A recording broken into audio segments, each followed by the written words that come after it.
Excellent début de semaine. Bonjour à tous et bienvenue dans cette nouvelle émission du point de marché quotidien et hebdomadaire. Donc, Currency, point de marché sur les matières premières dossiers aux devises. Ici, donc, François Ablé, Frank Belfort pour animer cette session, ce début de la deuxième semaine de juin. Donc, aujourd'hui, lundi 15 juin, il est présentement 6h30. OK, ici en Ontario. Alors, le vendredi dernier, donc, c'est-à-dire avant de partir en week-end, on avait regardé l'ensemble d'abord des stratégies qui avaient été mises la semaine dernière.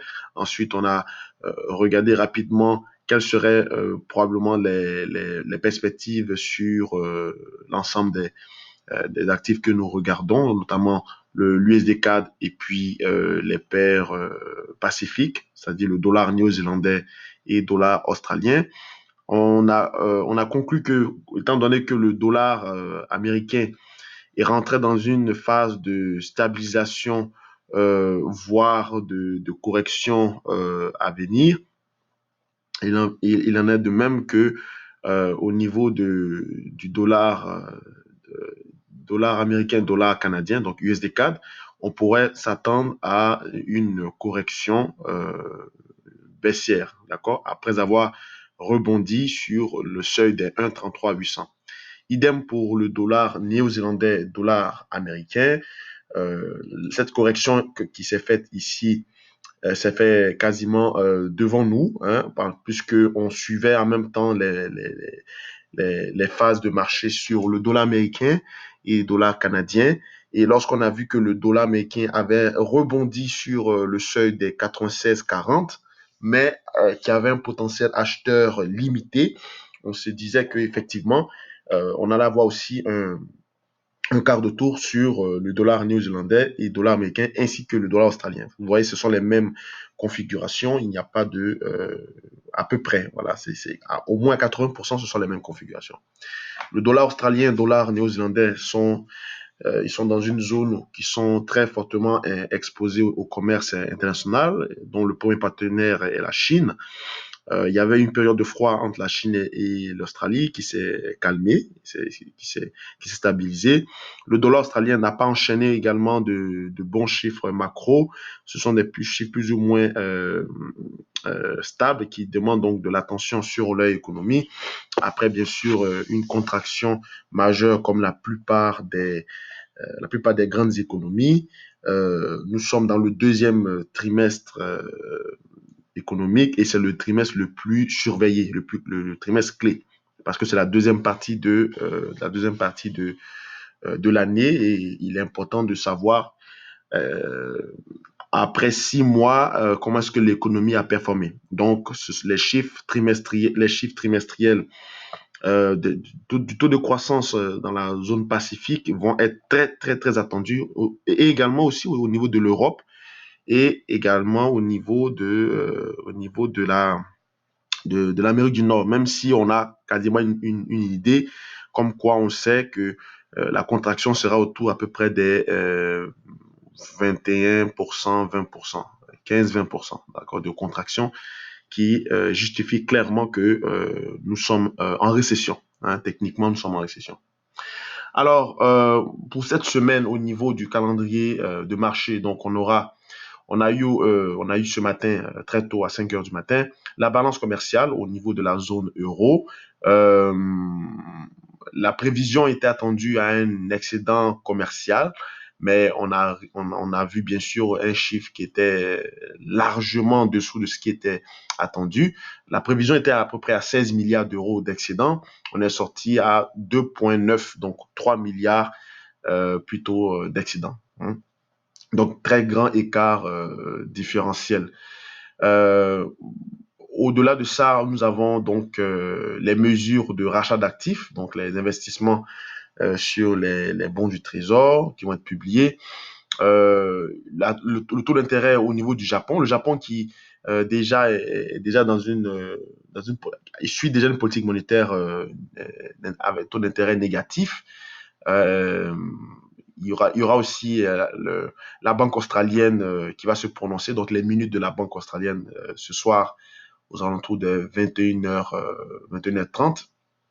Le sentiment le sentiment Zou, l'indice du sentiment Zou le mardi 16 juin, d'accord, qui est aussi attendu au plus bas, puisque le moral des investisseurs en Europe, on le sait, tout le monde est très regardant sur l'économie, malgré les injections massives qui soulagent à très court terme les bailleurs de fonds, les gros bailleurs de fonds, mais le sentiment général est que la plupart des acteurs du marché ou des particuliers de la zone euro, ils savent que la zone euro, elle aussi, est malheureusement en récession à partir de l'Allemagne en passant par la France et en Italie. Okay. Les ventes au détail au niveau des États-Unis sont aussi très criards, après des chiffres mitigés vers les moins 16,4%. Ils sont attendus à 7,5%, mais encore une fois de plus, la distorsion est bien trop grande parce qu'il n'y a pas eu vraiment de reprise en termes de consommation au niveau des Américains. Donc, je m'attends pas je m'attends pas à ce qu'on passe d'un chiffre si négatif à un chiffre positif. Hein. Malgré les chiffres de l'emploi récemment qui ont été très contestés, je ne m'attends pas à ce qu'on ait donc un chiffre aussi positif au niveau des ventes de détail. Je m'attends peut-être à un chiffre moins négatif que le précédent qui était à 16,4, mais pas à 7,5%, d'accord, qui symboliserait donc une nouvelle dynamique amorcée. Euh, Tant bien même que la plupart des acteurs du marché veulent nous faire croire ça, donc à travers les phénomènes de V-shape qu'on a vu sur les indices, hein, de récupération, mais le pire encore reste à venir. On a vu le SP500, pour ouvrir la parenthèse, est repassé en dessous de ceux des 3000. Et je pense que, de mon sincère avis, c'est probablement la dernière fois qu'on le voit à ce niveau-là. D'accord. Alors, au niveau des autres chiffres, on a aussi les comptes de devises, les comptes nationaux, donc la balance commerciale au niveau de la Nouvelle-Zélande, ça sera aussi le mardi, donc demain, vers 18h45, au niveau de la Nouvelle-Zélande, qui est attendu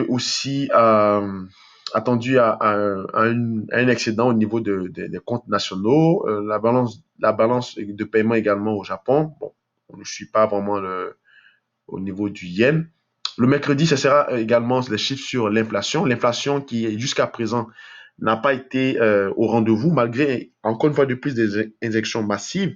Les acteurs du marché avaient anticipé que cette injection de liquidité allait créer une bulle au niveau de la consommation et donc faire repartir l'économie sur de nouvelles bases. Malheureusement, l'effet escompté n'a pas été atteint.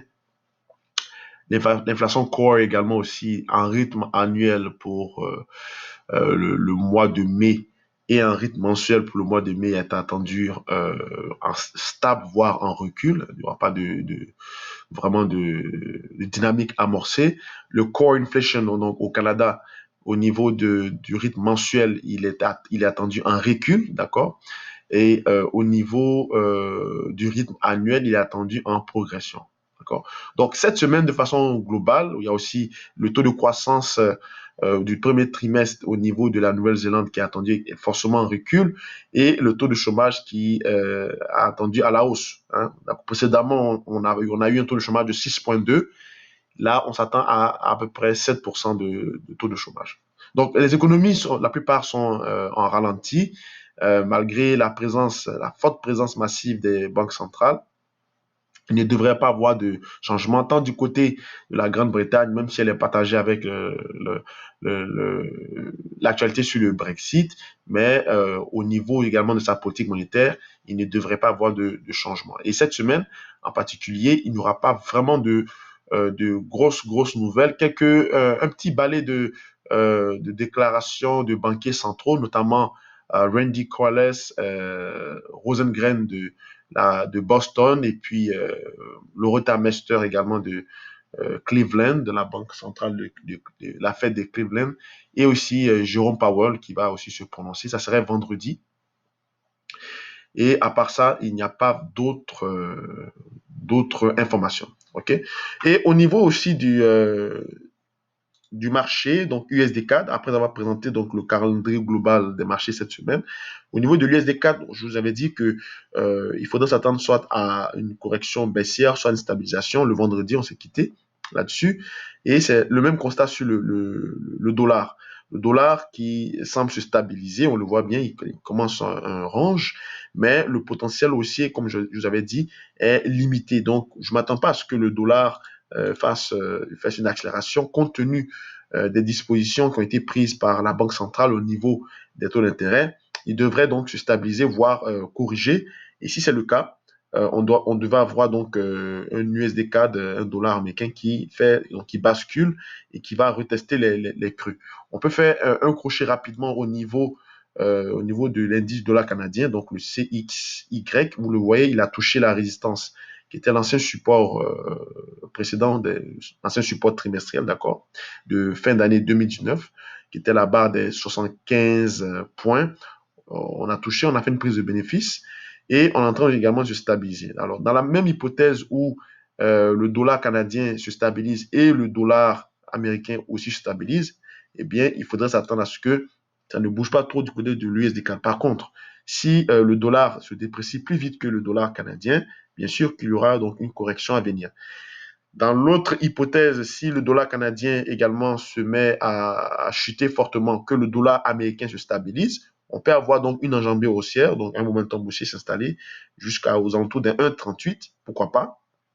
Mais pour l'instant, je n'ai pas de point d'entrée particulier à vous proposer pour pouvoir travailler sur l'USD-CAD. On est plus en mode observation. La liquidité n'est pas encore au rendez-vous. Nous sommes déjà le lundi. La liquidité sera au rendez-vous aux alentours de peut-être vers 9h30 pendant la session de New York ou demain. Voilà. Et pour l'instant, il n'y a pas vraiment de visibilité ou de stratégie à mettre en place sur l'USD-CAD.